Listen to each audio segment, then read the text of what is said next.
Welcome into another edition of TPI Talk. My name is Scott Hardy, and we have the pleasure this afternoon speaking with former educator as well as council member and most recently former mayor of Alexander City, Ms. Barbara Young. Ms. Barbara, thank you for joining me today. I'm excited about this. You know, I love what we do around here. So yes, ma'am. Boy, you're definitely loved. So. Well, I don't know those guys. I paddle a lot of folks out there. Yeah, well, we can start with that. Before we sat down, you were I didn't realize you were a transplant to Alex City. So can you give us a little background on how you became a resident here? Yeah, I'm from Tuskegee and was reared there. Went off to school in '48. Went to the University of Arizona. I used to go to all the Saturday movies, the cowboy movies. Yes, ma'am. And just always loved the idea of the West. Mother and Dad had 3 daughters. They said if we go to a girls' school the first year, we could go anywhere we wanted after that, and to make ladies out of. Yes, so I did that. I went to Mississippi girls' school and then headed for Tucson, and loved it out there, and taught a year in Phoenix out there. And then when I came home after that year, I ran into Tom Young, and he was an attorney. My dad was an attorney. And he was an attorney, and we just, hit it off real well, and were married. And of course, he was living in Dayville at the time. Okay. Tom was what you call the county solicitor at that time. It's was assistant, it's DA assistant now. And so he ran for district attorney pretty soon after we were married, and he was in there 6 terms. So. He spent a lot of time in there, but that's the way I got to Alex City. Yes, ma'am. And so for those who may not be familiar with your background in Alexander City and your family, 5 different members of the family, if I'm not mistaken, have been in the political arena. Can you give well, more detail about that? 4 hours. Okay. Because Tom, as I said, was district attorney for 30-some-odd years, and then little Tom, as we call him, Tom Jr., was practicing law, finished the university and was practicing law in Birmingham, and decided to come back here to practice. It's amazing how many young adults who couldn't wait to get out of Alex City and move somewhere else have come right back here to settle down. Yes, ma'am. But and so he was here for a few years and practiced, and then ran for for circuit judge, and won. So he'll finish his 4th or 5th term. It's a 6-year term yes, with ma'am. them, and we'll be able to run one more time, because you can't run after you're 70, and he's 60-something now. Okay. And then Bill, I got a daughter, Mary Love Dearman, and she lives in Birmingham, and then Bill came along, and Bill just talked.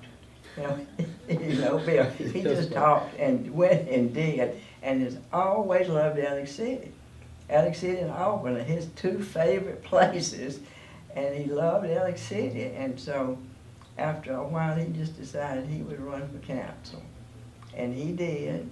And that year, Tom won his election, and I won mine. Well, I was on the council again yes, for the 4 years, and I ran at the same time. The 3 of us ran. And we won.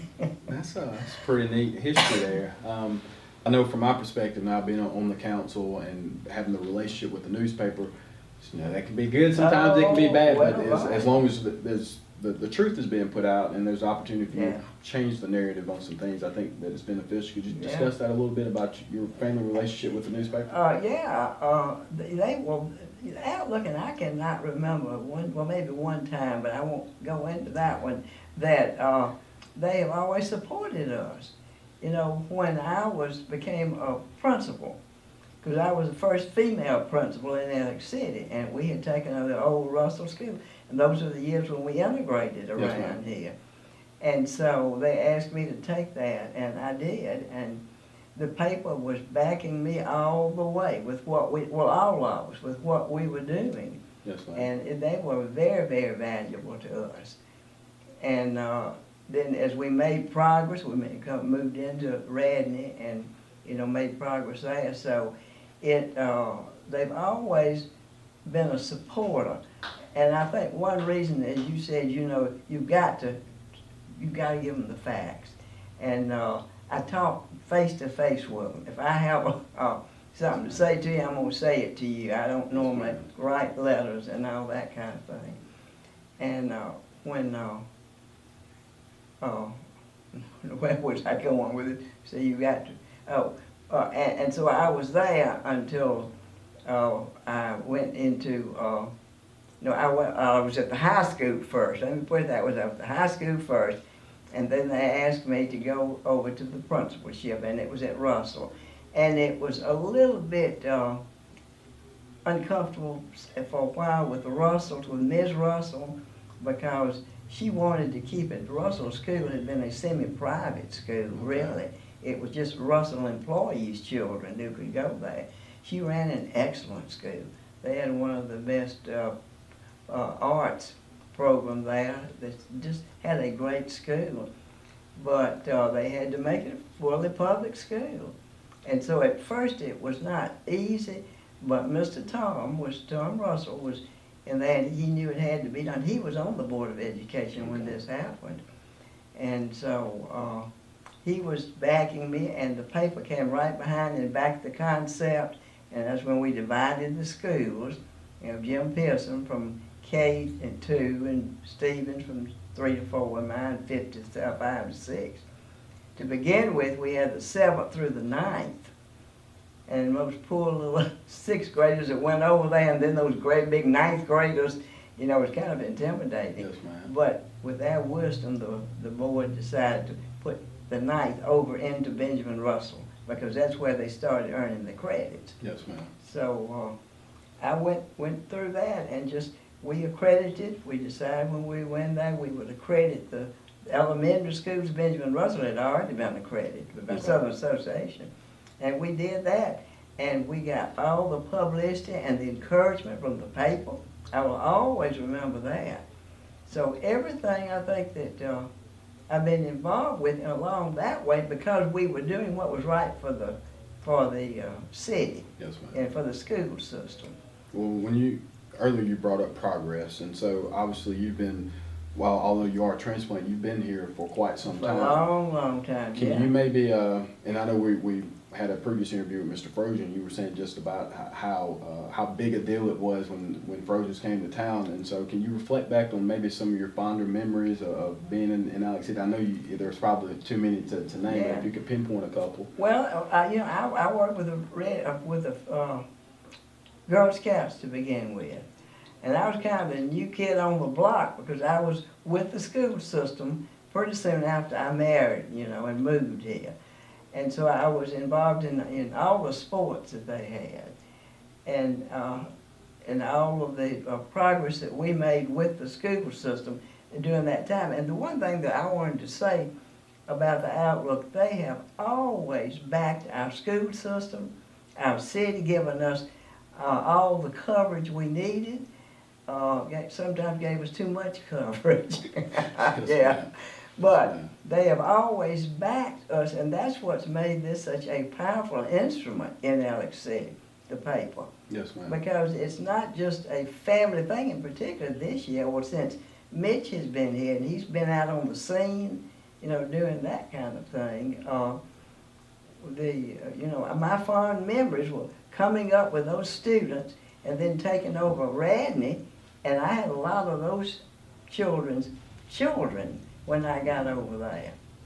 In fact, I paddled a lot of them. I paddled a lot of them.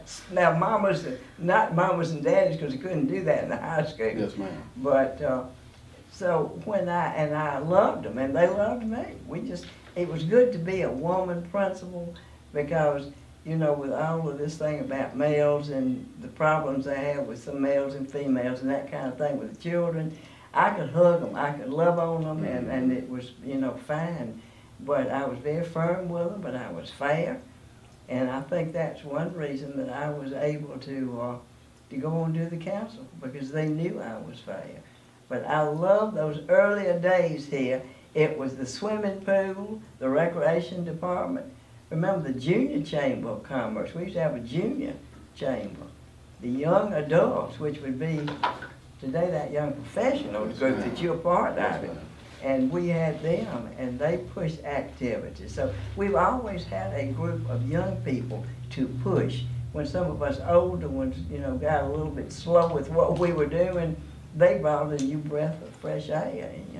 I'm excited about the young professionals. Yes, ma'am. Well, again, we're here with Miss Barbara Young, who obviously anybody who's familiar with Alex City understands the importance and the role that you played in Alexander City. And I'm just listening to your storytelling, and obviously my granddad was one of the first minority teachers in Tallapoosa County, and he always spoke very fondly of you. And I always look at as education as a way to bridge a community, and I think the coverage that the newspaper has provided has helped bridge that as well. It has that, and Russell Court was a big factor in that, because they began hiring the African community there to come in, and gave the young people, both races, a chance to get involved with their activities. If they had an after-school program, everybody was involved. So, yeah, I remember him fondly, and really enjoyed my tenure as a teacher. I've never had a job that I didn't love, Scott, because I love the people and the teachers, and I really worried to begin with, because there I was, a little white physical education teacher, now going in to be an administrator. And there were people who had been in there, for years, like the Coopers, the Bennetts, all of those. And the Banks, and they were the best supporters. We worked together, and those years were just as successful as I think we've ever seen.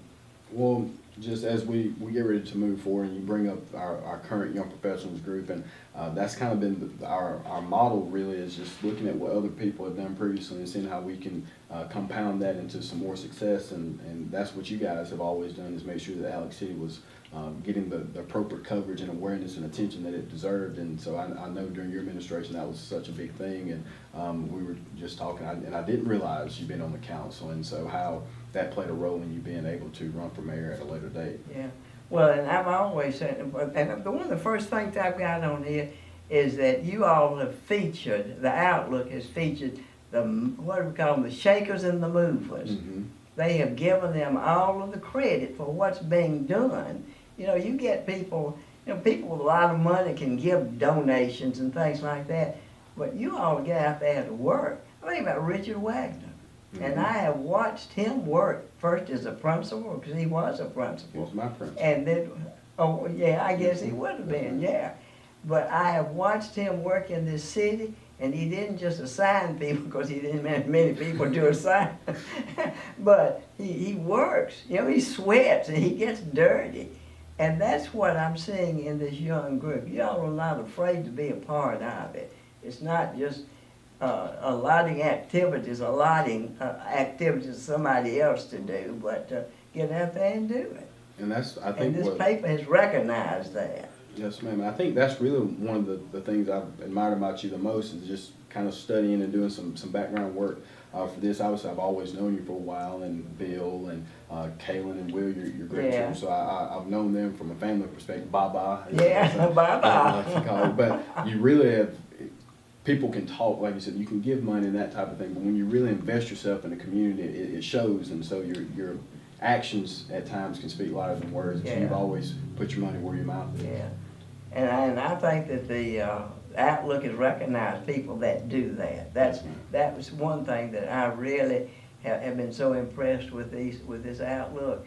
And let me see, there were a number of things about the youth, the coverage that the Outlook gives, beginning with the little bitty ones, because I'm a children's person anyway, and the little bitty ones out there in the swimming pool or on the ball field, and there are pictures of them, and then right on up, even up to the old gray-headed people, the gray panthers, that's what I call them.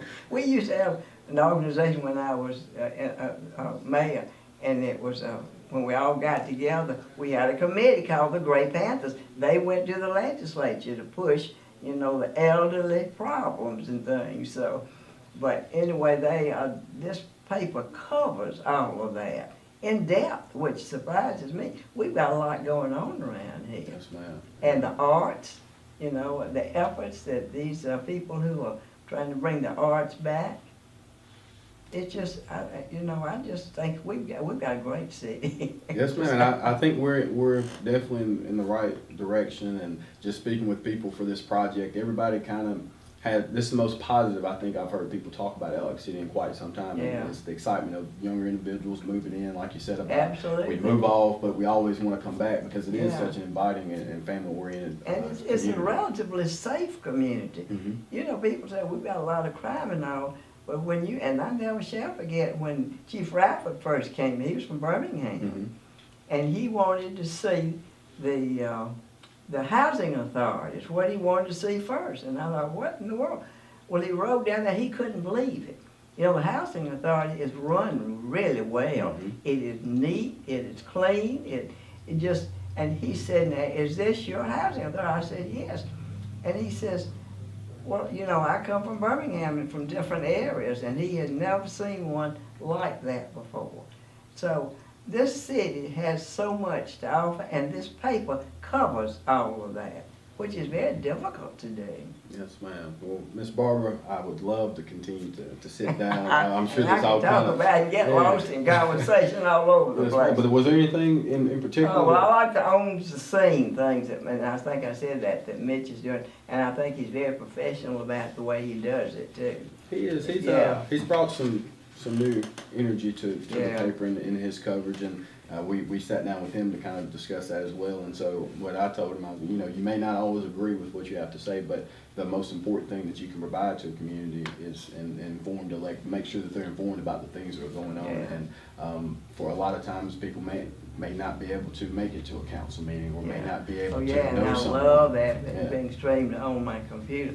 Mitch laughed. He said, "We want to talk to you." He said, "You know, you've gotten on me a lot." I said, "Mitch, I didn't get on you. I was just suggesting things." I had called about a political cartoon that I did not like because I thought it came right after that idiot from Hollywood was holding up something with Trump's head. Yes, ma'am. Now, I don't like a lot of things that Trump does, you know, I really don't. I don't like his personality, I don't like the way he talks about it, all that.